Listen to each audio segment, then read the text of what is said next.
Assalamualaikum warahmatullahi wabarakatuh. Waalaikumsalam warahmatullahi wabarakatuh. Sebelum kita mengawali pembelajaran hari ini, alangkah baiknya kita berdoa terlebih dahulu bersama-sama. Berdoa dimulai.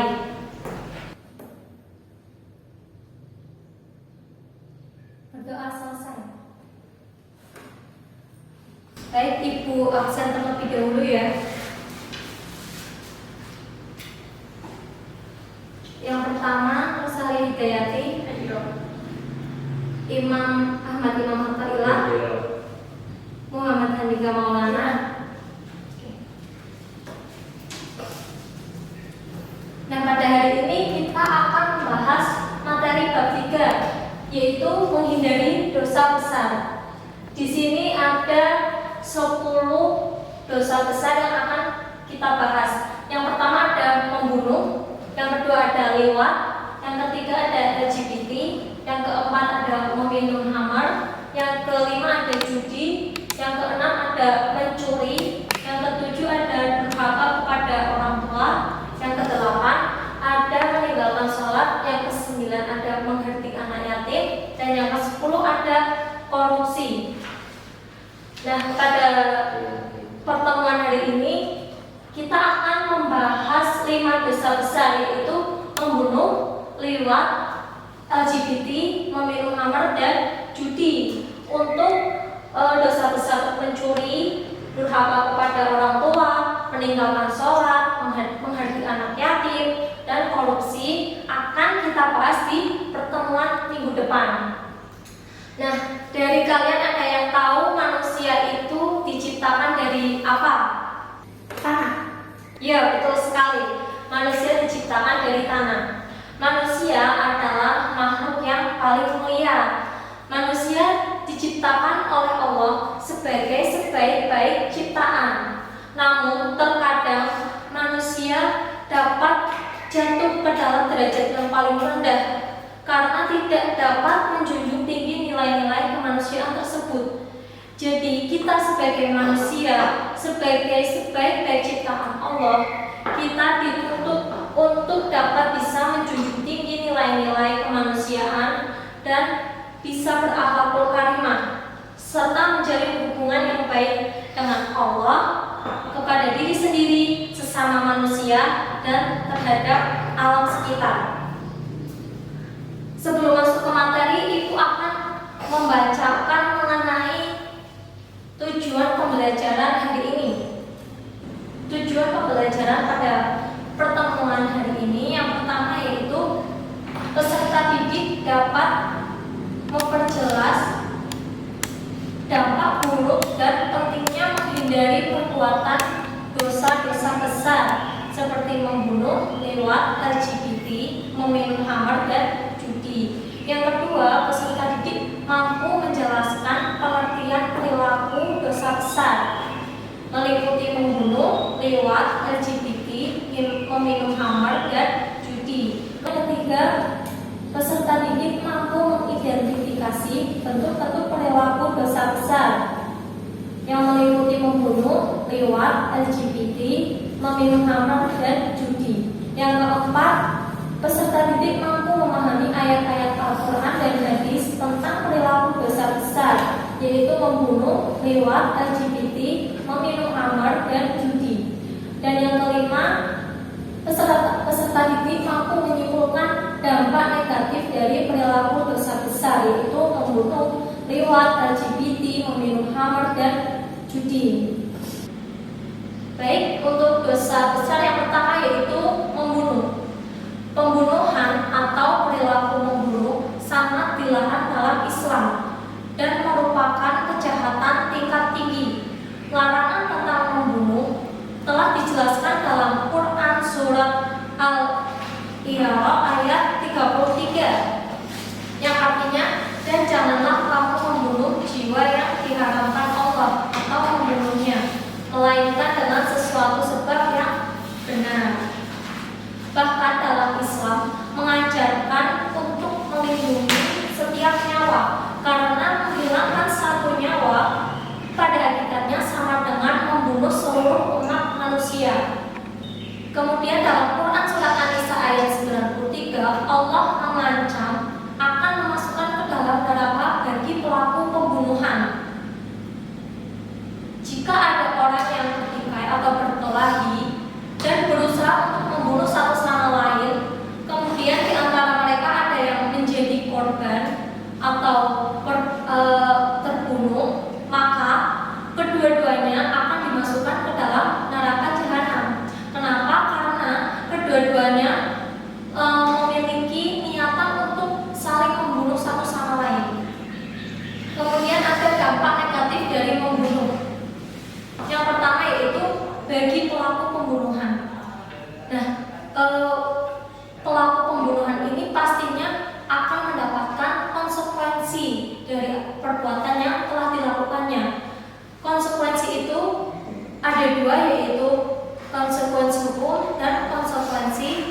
kejiwaan.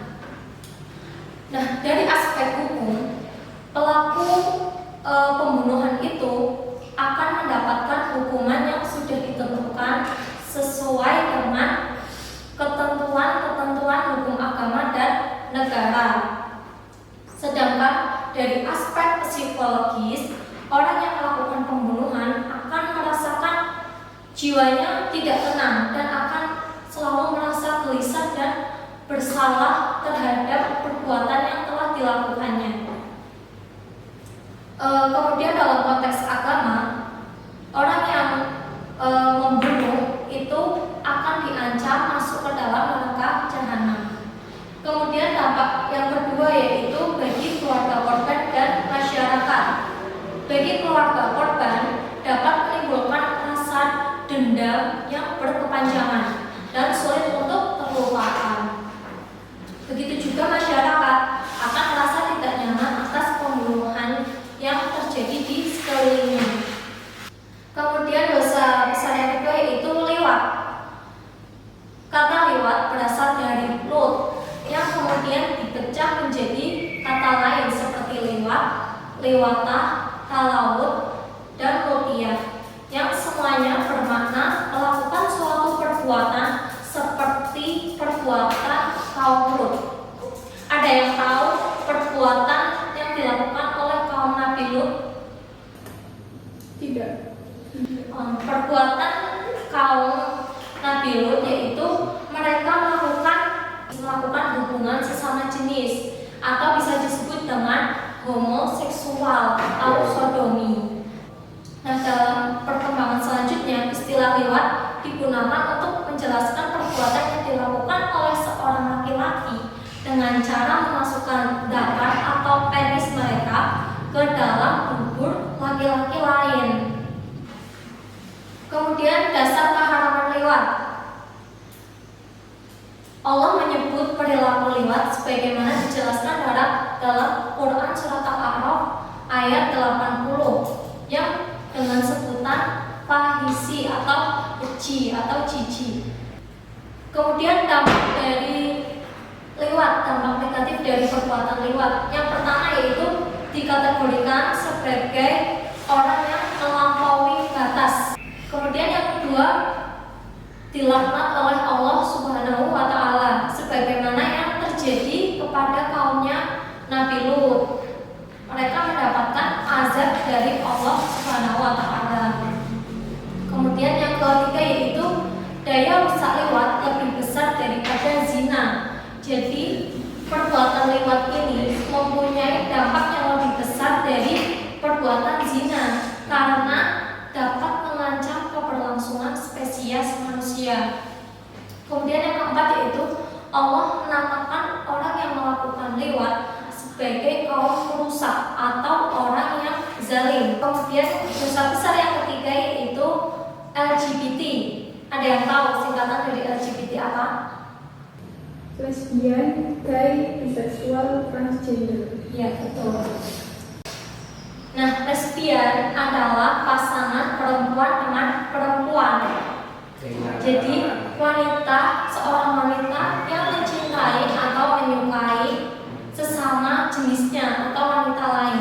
Sedangkan gay adalah pasangan laki-laki dengan laki-laki. Jadi seorang laki-laki menyukai atau mencintai sesama jenisnya yaitu laki-laki.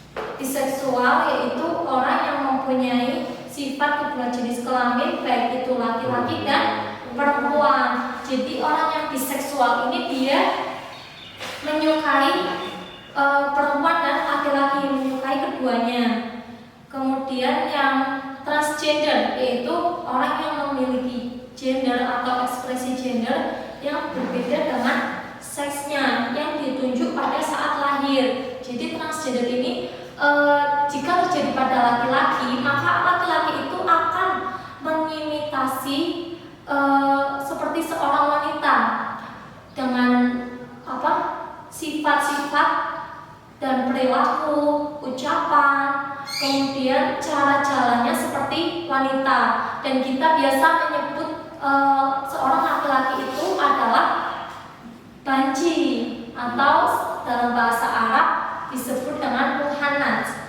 Kemudian ada juga yang perempuan yang mengimitasi seorang laki-laki dari sisi sifatnya, ucapan, akhlaknya, dan cara jalannya seperti laki-laki. Nah, orang tersebut disebut juga dengan tomboy. Biasa kita sebut dengan wanita yang tomboy. Nah, secara bahasa Arab dinamakan dengan mutarajilah. Nah, LGBT ini merupakan perilaku seks yang menyimpang dan bertentangan dengan agama Islam, serta dapat mengkhawatirkan bagi kehidupan umat manusia. Jadi LGBT ini tergolong ke dalam perilaku dosa besar. Dalam pandangan Islam, LGBT merupakan perbuatan yang sangat dilarang karena sudah menyalahi fitrah manusia yang tadinya seharusnya laki-laki dengan perempuan, tapi di LGBT ini laki-laki dengan laki-laki, perempuan dengan perempuan, dan yang tadinya diciptakan sebagai seorang wanita, dia berubah menjadi seorang laki-laki. Jadi itu menyalahi fitrah manusia. Dan di Indonesia sendiri fenomena LGBT sudah menjadi wabah dan sudah menjadi hal yang umum. Bahkan ada komunitas LGBT di Indonesia. Dasar keharaman LGBT. Dasar keharaman LGBT terdapat dalam Quran surat Al-Mu'minun ayat 5 sampai 7. Terus Quran surat An-Nisa ayat 119, kemudian Quran surat Al-A'raf ayat 33. Kemudian dampak negatif dari LGBT. Yang pertama yaitu pelakunya akan dibinasakan oleh Allah Subhanahu wa taala. Hal ini terjadi juga kepada kaumnya Nabi Lut. Mereka dibinasakan oleh Allah dengan diturunkannya hujan batu yang menimpa mereka. Kemudian yang kedua yaitu ada LGBT menimbulkan penyakit. Nah, dampak yang biasa kita temui yaitu dampak terhadap penyakit, baik itu penyakit jasmani maupun penyakit kejiwaan. Nah, penyakit jasmani yang ditimbulkan dari LGBT yaitu seperti penyakit kelamin dan HIV atau AIDS. Kemudian penyakit kejiwaan yang ditimbulkan oleh LGBT yaitu hilangnya orientasi yang normal atas perilaku seksualnya yang dapat mendorong mereka melakukan perbuatan-perbuatan jahat lainnya. Jadi orang yang mempunyai orientasi seks yang menyimpang atau tidak normal, biasanya mereka sangat posesif terhadap pasangannya sehingga mudah cemburu. Jadi dapat menimbulkan seseorang itu melakukan suatu pembunuhan terhadap pasangannya. Kemudian dampak yang ketiga yaitu merusak tata kehidupan sosial. Kemudian perbuatan dosa yang keempat yaitu meminum khamar. Khamar secara kebahasaan berarti menghalangi dan menutupi. Disebut khamar karena mempunyai pengaruh negatif yang dapat menutup atau melenyapkan akal pikiran. Dari Majelis Ulama Indonesia mendefinisikan khamar sebagai segala sesuatu baik minuman atau wujud lain yang dapat menghilangkan akal dan digunakan untuk bersenang-senang, sehingga dari definisi ini penyalahgunaan obat-obat termasuk obat bius termasuk ke dalam kategori khamar. Nah, hal ini sudah menjadi ijma para ulama bahwa khamar itu adalah haram. Dan merujuk dari pengertian yang tadi dari MUI, jenis khamar tidak hanya berarti meminum minuman keras yang terbuat dari anggur, tetapi mencakup segala sesuatu yang memabukkan, apakah ia berbentuk minuman ataukah dalam bentuk lain seperti makanan, tablet, cairan yang disuntikan, dan sebagainya. Kemudian dampak negatif dari mengkonsumsi khamar, yang pertama yaitu melanggar larangan agama, karena khamar itu sudah diharamkan oleh agama. Kemudian yang kedua yaitu memicu perbuatan jahat lainnya. Hal ini dijelaskan dalam Quran surat Al-Maidah ayat ayat 91, yang artinya sesungguhnya setan itu bermaksud hendak menimbulkan permusuhan dan kebencian di antara kamu lantaran meminum khamar dan berjudi dan menghalangi kamu dari mengingat Allah dan sembahyang, maka berhentilah kamu dari mengerjakan pekerjaan itu. Kemudian dampak yang ketiga yaitu terlarang melaksanakan ibadah. Pastinya orang yang mabuk atau hilang akal, dia pasti tidak akan bisa melakukan ibadah sholat, karena ibadah sholat sendiri harus dilakukan secara sadar. Jika orang tersebut tidak sadar, pastinya tidak dapat mengerjakan ibadah sholat dengan sempurna. Oleh karena itu dilarang untuk melaksanakan ibadah. Nah, selanjutnya dosa besar yang kelima yaitu judi. Pengertian judi dalam Ensiklopedia Indonesia, judi diartikan sebagai suatu kejahatan pertaruhan untuk memperoleh keuntungan dari hasil suatu pertandingan, permainan atau kejadian yang hasilnya tidak dapat diduga sebelumnya. Dalam pengertian syar'i, judi merupakan terjemahan dari maisir, yaitu segala bentuk permainan dengan taruhan uang atau benda berharga lainnya, di mana yang menang mengambil uang tersebut. Nah, ada unsur-unsur dari judi. Yang pertama yaitu permainan.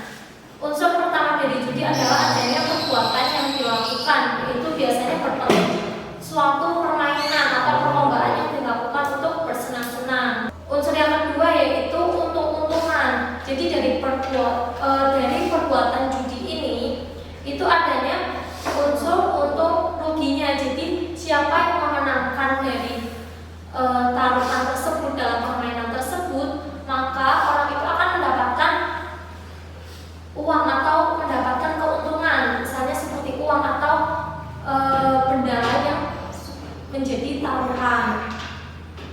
Kemudian yang ketiga unsur lain yaitu adanya taruhan. Unsur yang ketiga yaitu taruhan. Jadi dalam perjudian itu pasti ada yang baik itu harta ataupun benda berharga lainnya yang dijadikan sebagai taruhan. Kemudian dampak negatif perilaku judi. Judi adalah perbuatan rich yang berarti kotoran manusia, baik bau busuk dan menjijikan. Kemudian judi adalah perbuatan setan. Yang ketiga merusak ukhuwah, menimbulkan permusuhan dan kebencian. Kemudian yang keempat menghilangkan semangat untuk bekerja. Kemudian yang kelima melupakan zikrullah dan sholat. Jadi melupakan zikir kepada Allah dan melupakan ibadah seperti sholat. Materi yang tadi Bu sudah sampaikan, apakah kalian sudah paham atau ada yang ingin ditanyakan? Tidak. Baik, jika tidak ada yang ditanyakan, akan memberikan sebuah tugas atau kuis ya, bisa dibilang. Itu akan membagikan gambar terkait dengan materi hari ini, yaitu menghindari dosa besar.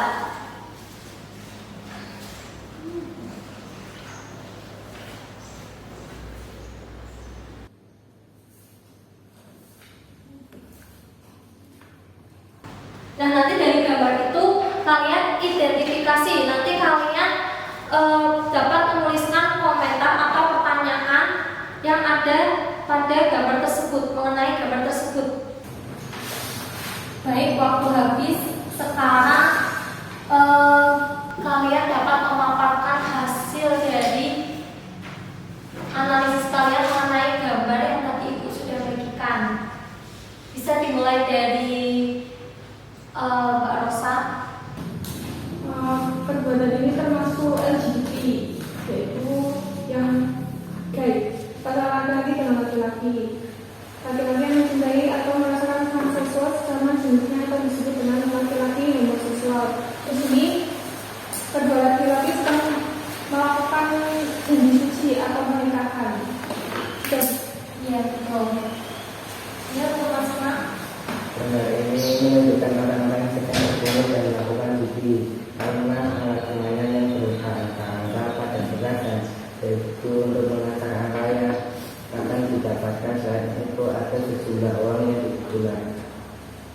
jumlah uang dan ayam yang digunakan sebagai taruhannya.